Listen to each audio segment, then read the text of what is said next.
Back here on HQ Spotlight, we have a CBS Game of the Week preview with Penn State and Michigan State.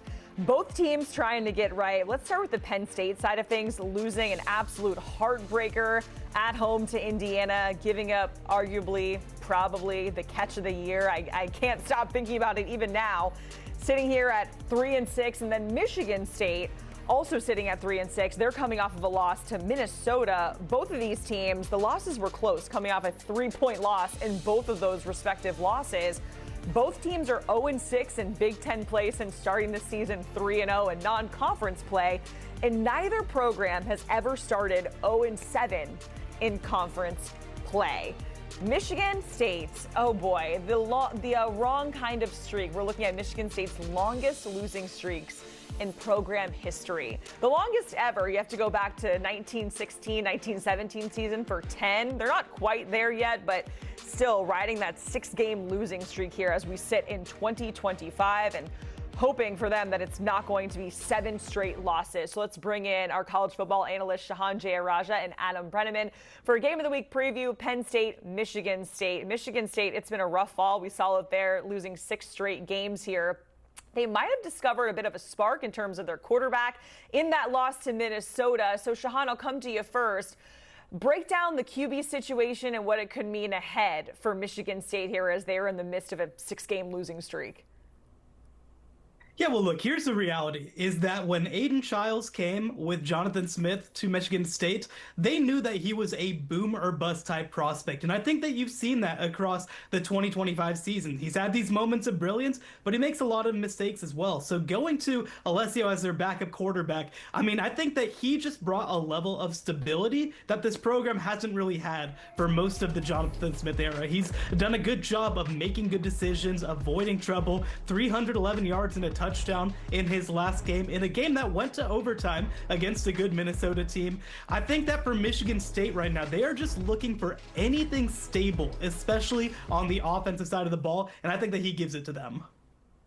Yeah, and sometimes when you have a 2-quarterback system that can rotate a little bit, we saw that Michigan State said they weren't sure how this quarterback situation would play out in the game against Penn State. It can give you an advantage on offense. Penn State doesn't know which one they have to prepare for. They both have different styles. So this could be an interesting matchup for Penn State's defense to not really know which quarterback they're going to see on the field at any given time for Michigan State. And it could just change the kind of blitz calls Jim Knowles likes to bring when you're not sure what you're going to see on the other side. As far as Penn State, it's certainly a season that they would like to forget. I think they were my preseason pick to win the national championship. I'll just put it out there for myself.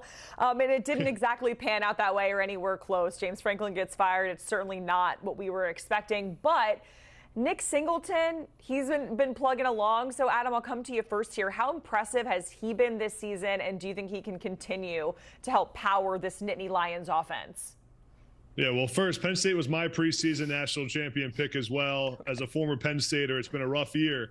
But there's still some games to play, and there's a ton of talent on this Penn State roster. Maybe no one quite as talented as Nick Singleton has been. And Nick Singleton's season has been really a lot like how Penn State's overall season has been. Just not very good for the first few weeks, lost some really tough games. Nick Singleton was slowed down in those games, but last game against Indiana, this was the Nick Singleton that we're used to seeing. Explosive, can make plays down the field, is really decisive running the football, had 2 touchdowns against Indiana. And in a game like this against Michigan State, a game that really Penn State, you got to find a way to win it. That's where you need your best players to step up. And then Penn State has Katron Allen as well. Maybe coming into the season was known as the best 1-2 punch at running back in college football. Neither has really played up to expectations, but it's going to be a big combination at running back in this Michigan State game. The balance between using Katron Allen and him between the tackles, Nick Singleton on the perimeter, using the speed to make explosive plays. Well, I did not fall into the Penn State trap to start the season. That's because I picked LSU instead, so there's plenty of blame to go around.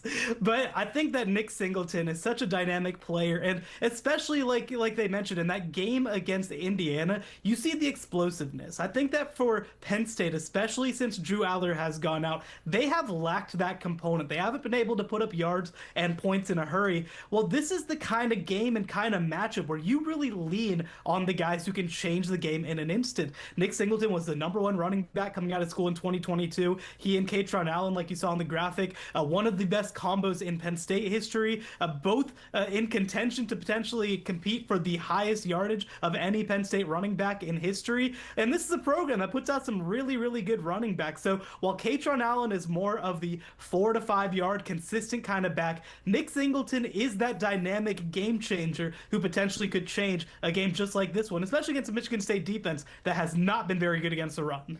Yeah, and Adam, my alma mater is Florida, so it's obviously been a tough year on that front as well. Tough year. Yeah, so my alma mater. Don't ask me about Baylor right now. Oh, yeah, okay. All of our alma maters, all of our title picks, absolute trash. And with that, we want to get a prediction because we're great at that, right?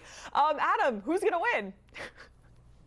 Yeah, I think Penn State wins this game by a wide margin. I got Penn State 31, Michigan State 14. Penn State running the ball behind those running backs we just talked about, Nick Singleton and Kaytron Allen. It'll protect their quarterback, Ethan Grunkmeyer, who will be able to hit some shots down the field. When you have that run game, it really allows a young quarterback to be comfortable. Then on Penn State's defense, Zane Durant, Deni Dennis Sutton, there's too much talent on that front seven for Penn State, for Michigan State to be able to keep up on this one. So I think it'll be close for the first half, but Penn State pulls away. There's a lot of talent on this team, but it has certainly not played up to expectations through the first 6 Big Ten games. This is going to be a ball control scenario for Michigan State, and I think that making the quarterback change is going to be a big part of this. I think that Jonathan Smith knows this is a do-or-die situation for him. There's a lot of rumors swirling about his job status. I think that Michigan State comes out and covers. Now, I think that Penn State comes away with their first victory in Big Ten play, but I do think this one's going to be close heading into the fourth quarter. All right, Adam, Shehan, we certainly appreciated a preview and game pick for Penn State, Michigan State. It is our game of the week on CBS Sports. It's all going down Saturday, 3:30 Eastern time. And of course, you can stream all the action on Paramount Plus as well. More HQ coming up after the break.